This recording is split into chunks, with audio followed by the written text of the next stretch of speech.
kelompok 6 ingin menjelaskan sifat-sifat koloid. Baik, perkenalkan, nama saya Nurul Fitra. Saya Amanda. Saya Farah Munawwara. Saya Dimantul Jamil. Baik, langsung saja kita akan menjelaskan apa itu sifat-sifat koloid. Sifat-sifat koloid. Koloid adalah campuran heterogen sehingga koloid terdiri dari dua fase zat yang berbeda, yaitu jenis-jenis koloid.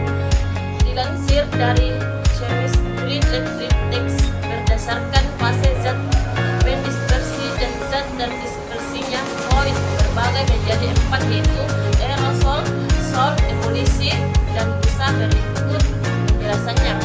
Yang pertama, aerosol padat. Aerosol padat adalah sistem koloid dengan fase zat terdispersinya padat dengan medium pendispersinya yaitu gas. Contohnya dari aerosol padat adalah debu, asap, dan asap rokok.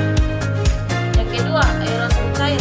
Adapun aerosol cair adalah koloid dengan fase zat terdispersinya adalah cair, sedangkan fase zat pendispersinya adalah gas. Contohnya, aerosol cair adalah awan, debu, dan semprotan.